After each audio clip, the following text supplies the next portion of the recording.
வணக்கம் மக்களே, நாம் இந்த பதிவில் வெந்தயத்துடைய மருத்துவமைகளை பற்றி தான் பார்க்க போகிறோம். ஸோ இப்போ கோடைக்காலம் அதிகமாக இருக்கிறதால வெந்தயத்தை நம்ம சாப்பிடும்போது குளிர்ச்சி நம்முடைய உடலுக்கு ஏற்படும். கோடைக்காலத்தில் ஏற்படக்கூடிய பலவிதமான பிரச்சனைகளை குணப்படுத்திக்கலாம், வராமலும் தடுத்துக்கலாம். வெந்தயத்தில் நீர் சத்து, புரதச்சத்து, கொழுப்புச்சத்து, மாவுச்சத்து போன்றவைகள்லாம் இருக்குது. மேலும் சுண்ணாம்புச்சத்து, மணிச்சத்து, இரும்புச்சத்து, சோடியச்சத்து, பொட்டாசியம் போன்ற தாது பொருட்களும், தயாமின், ரிஃபோஃப்ளோவின், நிக்கோட்டினிக் அமிலம், விட்டமின் ஏ போன்ற சத்துக்கள் அடங்கியிருக்கு. ஸோ இந்த பெரும்பாலான சத்துக்கள் வெந்தயத்துக்கு நீங்கள் சாப்பிடும்போது உங்களுக்கு கிடைக்கிறதால என்னென்ன விதமான நோய்கள் குணப்படுத்தப்படுகிறது, என்னென்ன விதமான நோய்கள் வராமல் தடுக்கப்படுகிறது அப்படின்றத பற்றி தெளிவாக பார்ப்போம். அதை பார்க்கறதுக்கு முன்னாடி இந்த வீடியோக்கு ஒரு லைக் கொடுத்துருந்த தகவலை உங்களுக்கு தெரிஞ்சவங்களுக்கும் ஷேர் பண்ணிடுங்க. இது அவங்களுக்கும் பயனுள்ளதாக இருக்கக்கூடிய ஒரு ஆரோக்கியமான பதிவு தான். இது போன்ற அப்டேட்ஸ்களை நீங்கள் தொடர்ந்து பார்க்கறதுக்கு நம்மளுடைய ஹெல்த் நியூஸ் சேனலை சப்ஸ்கிரைப் பண்ணி வச்சுக்கோங்க.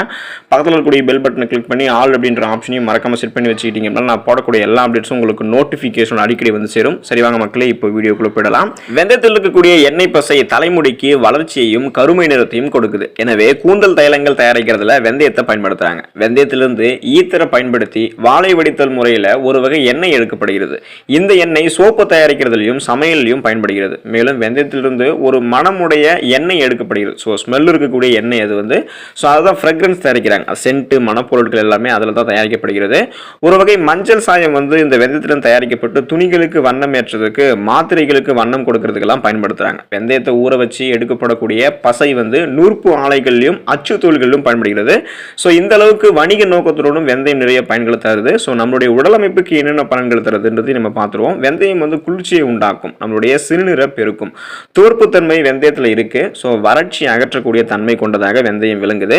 விதையில் இருக்கக்கூடிய இந்த வெந்தய விதையில் இருக்கக்கூடிய அல்கலாய்டுகள் உங்களுடைய பசியை பார்த்தீங்கன்னா கூட்டும். ஸோ பசியை எடுக்க மாட்டிருக்கு அப்படின்னு சொல்றவங்கலாம் இந்த வெந்தயத்தை சாப்பிடுங்க, பசி எடுக்க ஆரம்பிக்கும்.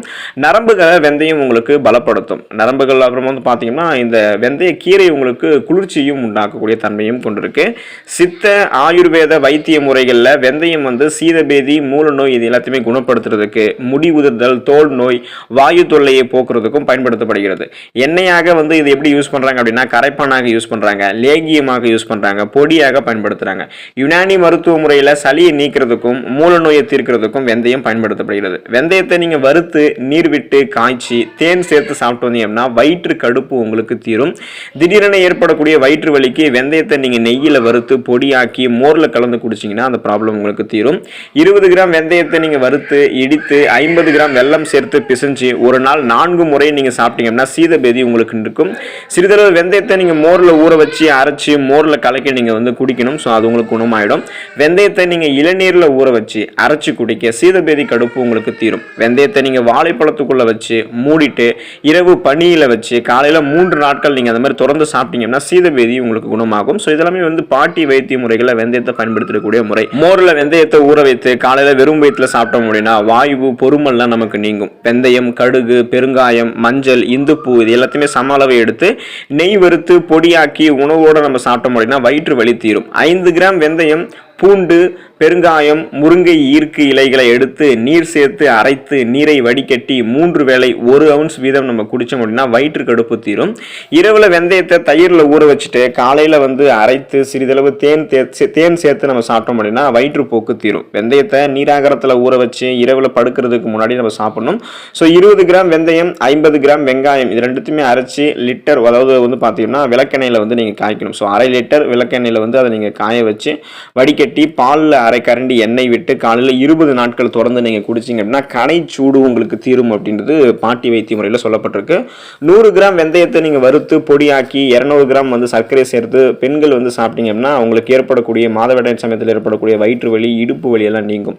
வெந்தயத்தை கஷாயமாக்கி குடிச்சா கூட வலி தீரும் உங்களுக்கு அந்த மாதிரி டைமில். 200 கிராம் வெந்தயத்தை பாலில் ஊற வச்சு மீண்டும் இளநீரில் ஊற வச்சு அதுக்கப்புறம் அதை உலர்த்திட்டு பொடியாக்கி கற்கண்டு அது கூட சேர்த்து காலை உணவுக்கு அப்புறம் ஒரு கரண்டி சாப்பிட்டு சுடுநீர் அல்லது பால் சாப்பிட்டு வந்தீங்க அப்படின்னா ஒரு 40 நாள் இந்த மாதிரி நீங்க செஞ்சீங்க அப்படின்னா உங்களுடைய உடல் பலம் ஏற்படும், ஆரோக்கியம் பெருகும். தோசைக்கு சேர்க்கக்கூடிய உளுந்தோட சிறிதளவு வெந்தயத்தை சேர்க்க பலம் ஏற்படுவதோட தோசை நிறமாக உங்களுக்கு இருக்கும்.